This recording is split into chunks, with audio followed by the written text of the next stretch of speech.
Yo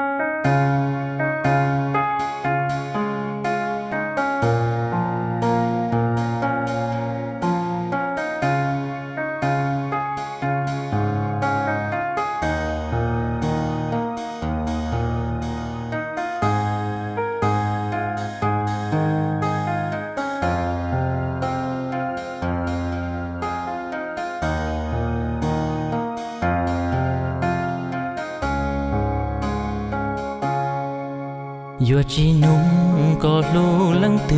wow đến chỉ cô Yo chỉ nung hậu có lu xí xìa có xé chai à lúc đó nè有， ứ tôi xin nó mà ta nó có để cho xưa con chơi tính này có xé很新啊。 xì 嗯， bé chơi tôi nó mới nha nó tự giận nhẹ xưa chơi trái kia mới như tươi nên là kia bé mù xưa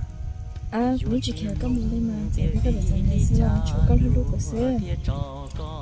xìa hay cho họ lúa chơi lúa mà để xì chơi trái cái này chơi cái gì là nó xài đồ gỗ mới như rồi cái này chơi cái gì là xưa À, hay để chỉ lấy con à. Tụi này cái cũng để chỉ chơi liều. Thế cái sao cái lúc này tôi của yêu tiền tôi cũng chỉ nhận của cháu nên cho na. Lúc này nó nhiều của lúc na, nhưng mà chơi xài tụi này của lúc theo cũng nhận theo mà. Thế chỉ đang đợi nó cái tiếng tôi cũng chấp là nè, tụi này cũng theo thì có sao cũng chỉ mang cái này nè. trời ơi để xưa xìa Nhưng mà lên đó xin nào, tôi chỉ cho cái tiêu chuẩn của xin nào. nắng có gió tù tù chỉ mùa đã chỉ lo lắng khó cu lu có cu vua chỉ ua trâu có mùa kén cho xia lu li wa có xa lu trời khó có lu tao sư giàu phía trâu có wa li cha lo chúa có rong xia phía trâu có tia có nhà li cha của linda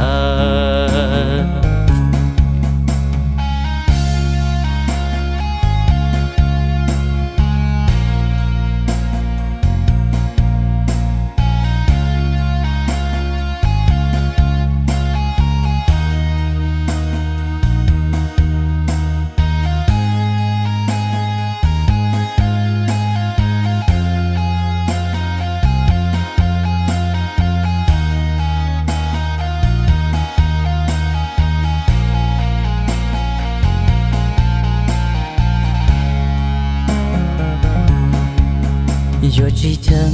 do ý nô từ cũ nó chỉ xì nhân trong lịch của sáng á tôi có làm cho của nhỏ chơi lúc nâng nó ở đây chỉ là chỉ trong cần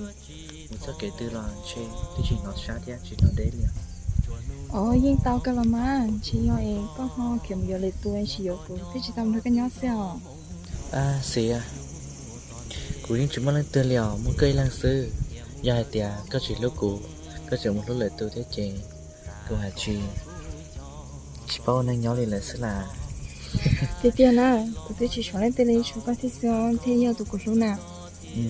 xì chỉ tôi nói có tôi nói có những cái chuyện những cả các tổ là dài tiệt có những cái tôi sẽ là Cái những cả họ có thể lên cho cái tôi tao nè. đó người những bao hạt tiệt lúc chỉ thả thế là chỉ bao này Cứ có khe mình chỉ trong cái thế mà. đó thế chỉ mà cũng trên trái trả có nén có tình cái chỉ tao bỏ cú nhưng cái bỏ cú lúc nâng tay cái chỉ tao xé lời xưa Cái những sao sẽ có cái những chỉ chơi lên mà. Chú có lúc được sao? xì hay cho họ lú chè lú có xí mà chứ chỉ mà được có một nha lớn luôn sau này có tay tung lớn chè chỉ mua liều phía trâu có wa li cha lo chúa có rong xia phía trâu có tia có nhà li cha của linda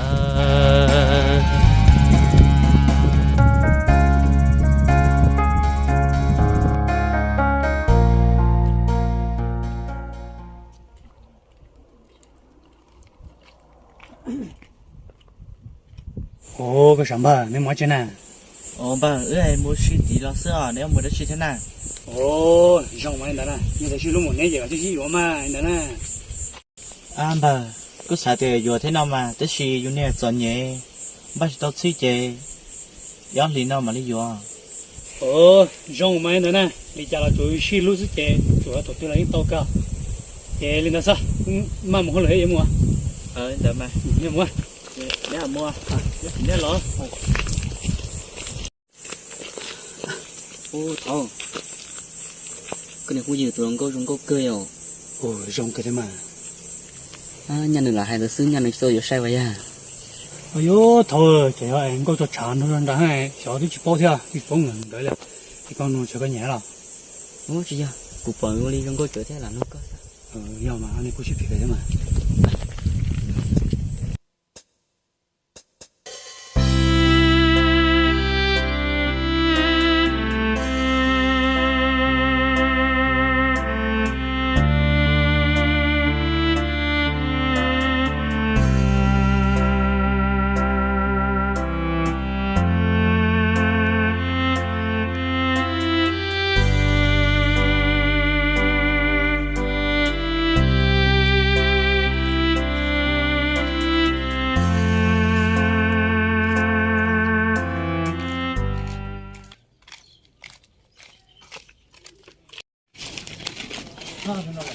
Ô, lúc chị à, nó nói chị lo na. Ồ bà, ơi mua xí tí trong để lo sữa nếu chờ mua được xí thế nào? Ô, tí à, của cháu thằng có tao mua xí sợ. Ê, nè chỉ mua xí lò na, cha chỉ tao bé bé mua xí ok na. Ồ bà nụ, chỉ bao tiền này mua nè, giá tiền bao tiền này mua chơi. Nhưng tao thấy chẳng hạn này bé bảo kể mà, tới xí ta rồi nó, chỉ số lợi rồi, ba mà mua đôi mà. Nhưng đỡ mà, ê, rồi bé mua đùa. Nhưng tại mà bà, để chơi nếu mà mua, tức là mà mua tài chế theo rồi không lừa. Nhưng đỡ mà, nhìn thấy không phải à? Lý đỡ mà, chứ bay là.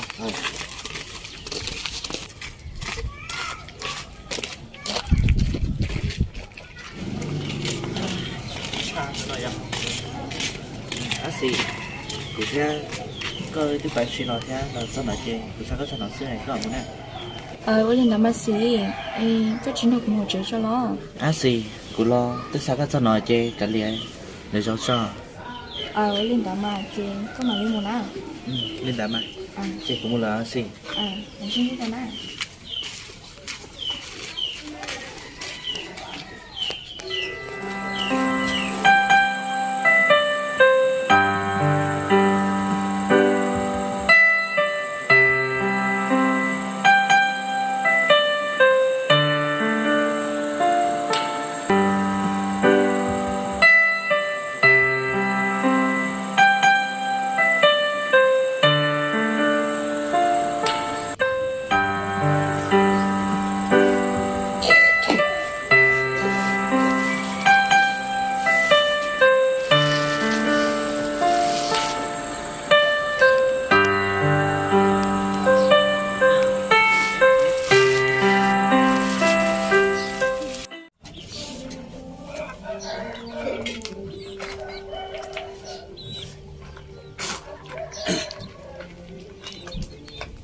Nhớ chuyện à? Lấy tôi là. Ê, lên đó nó nói nhớ chuyện là gì? Lúc này bên nhà chị xưa. Lấy điện thoại thì nó mới có tao rồi, nó không có lấy rồi.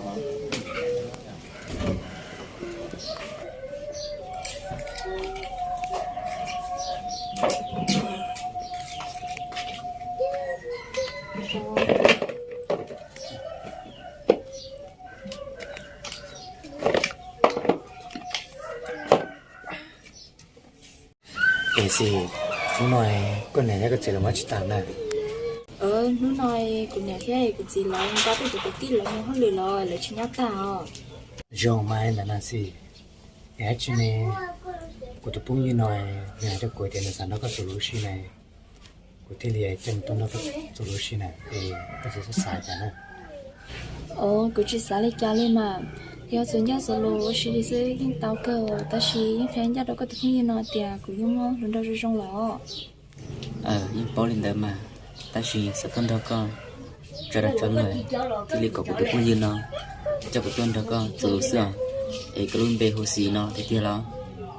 Do cơ mà của hồ xí nó.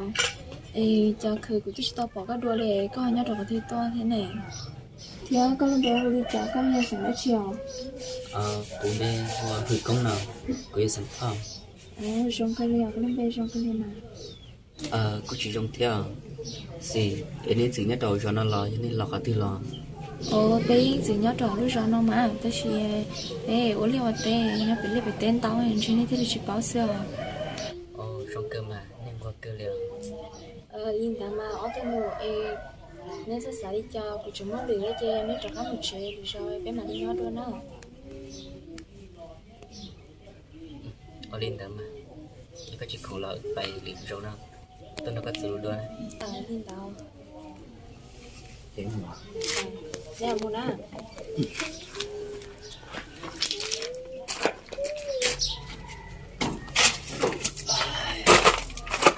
ô thơ tuần cô nó hai đứa xong thế đi cụ chạy nhận đi chờ thế không có chị không có cho chán đâu anh đã chị nhìn như thật mà có nó có nhảy vô le cũng mà những nhìn cơ le nha chỉ là do một tốt đôi à chỉ tôi cả hàng chị như tôi hàng giấy tôi sẽ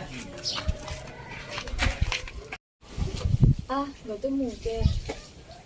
chứ để đỡ mua chút tết cho không đâu chiều có mà ưu dụng chút tết rồi đi mà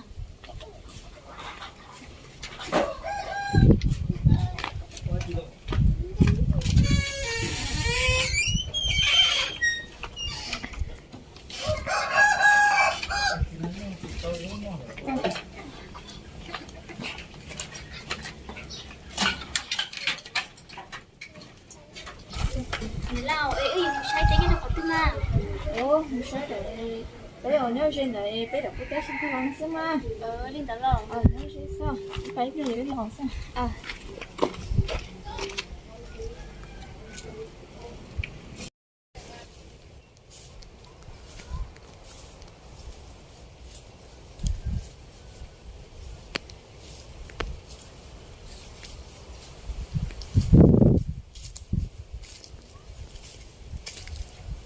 mình đi sẽ tới sáng chỉ sao mấy phút sao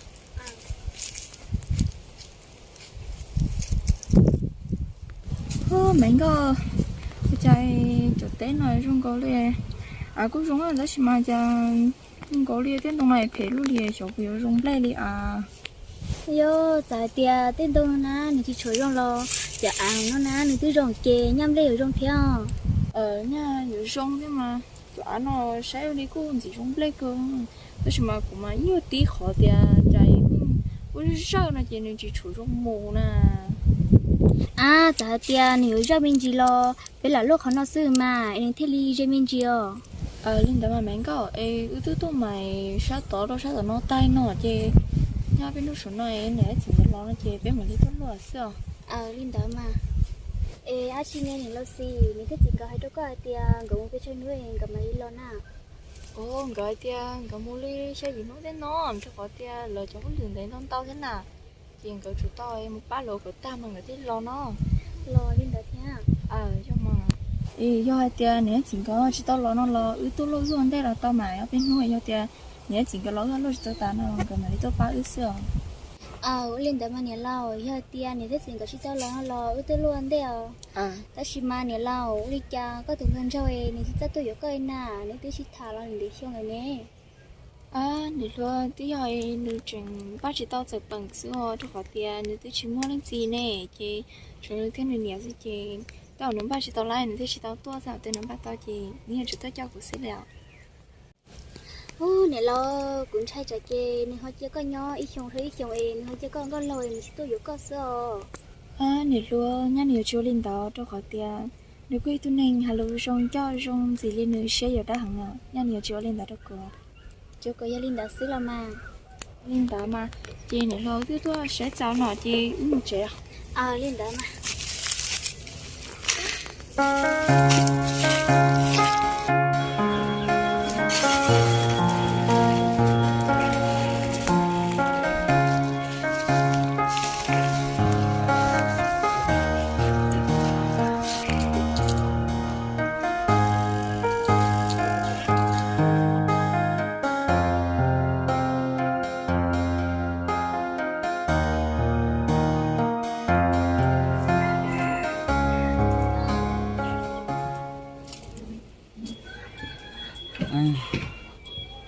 đi chán này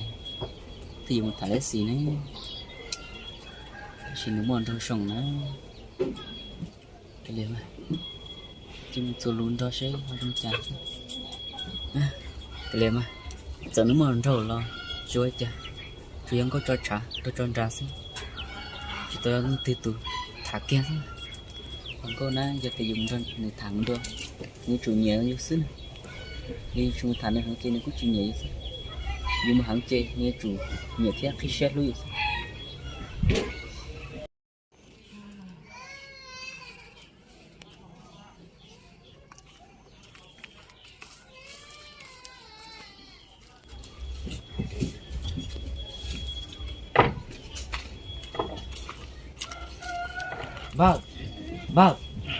vâng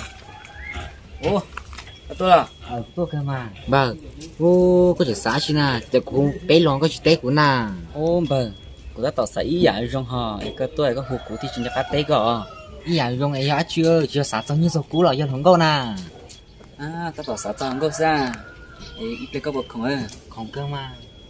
như thế có không gì ít chỉ một tháng có của à lấy cơ mà giờ có bọn có họ tôi về bài xứ mà ô bờ cô tôi bỏ chia là họ ta chỉ trong ly nước mòn thôi xong à vâng rồi đâu giống chỉ sao tôi xem tụt gì chê chú cha ý mà cái một thảo à nếu cơ mà của chủ sáu đi có tiền chỉ nó chỉ có đâu cũng muốn này như nào thôi nhưng mà có tôi là con là chị một cái pet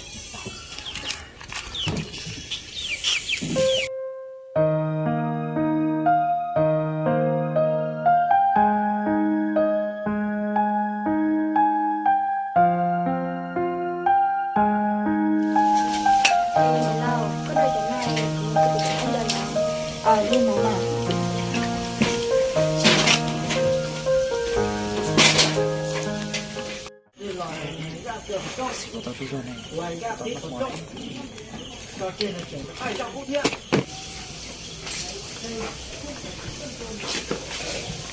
ơi thế nào giờ của xưa gì ôi yêu có sao giờ của xưa mặt hôm nay cái con gió luôn nè gì tiêu mà nói ba món non giỏi thì tôi ăn gió xưa cha kiểu mà lửa mới bê thế thì tôi ăn gió tôi không nhau xưa Linh bảo nó Linh bảo mà chỉ có tôi nó cũng nhét chơi cái con xe nó gì nó nói có một đất chi lỗ này nhưng nó kia của tôi để họ biết là mình sẽ tới làm sao gì nếu một xe té đã chưa này thế mua đấy nữa có mùi chỉ học đi cha bây giờ cái sáng bây giờ các chị không à thì cái gì sẽ có sao giờ có thì có không á còn cái gì con đi nhiều rồi bây giờ gì không cơ mà nó tôi chưa đã chưa nhưng mà chế thế nào đó trong cơ mà thì cái trong tôi đi non này con hơi chịu mà hơi lửa chi nè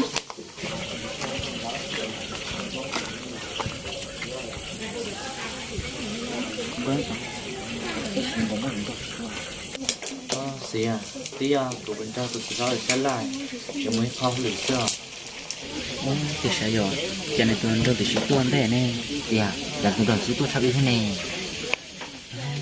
to còn nó mới chơi cho mua à cái thằng mà có bị to bị nó trong cơ mà gia đình bảo gì có đi học bài để nó ra cơ mà tiêu một giờ xí nọ theo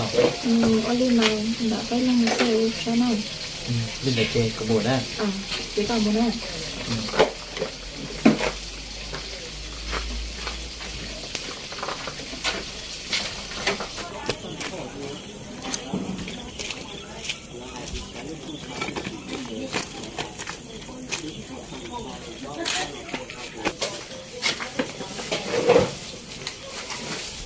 gì đấy to là sao mà nó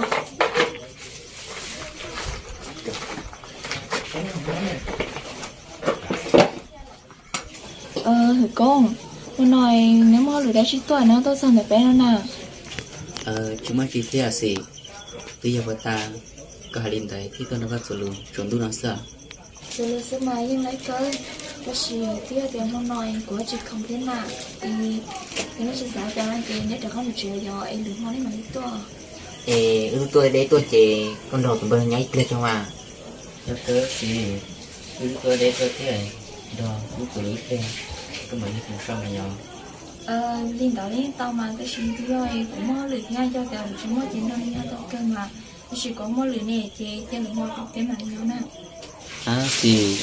cứ tôi thấy rồi lại đâu nhớ play cho cứ mà lấy ba lười mà giờ lý do mà cái gì của chị khỏi cũng mới lười cái chị cho được một cái mặt nhau cho cả nào đâu nhớ play cho mà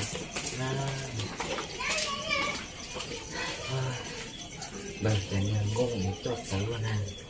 à ba lười chả tụi nó có chỉ cần nó có nhớ là sợ thế cái liềm mà cái rồi chi và tay tụi nó đâu còn rơi nhớ cái chỉ cả sao phải lười máu tôi mà cái này phải chịu thế nào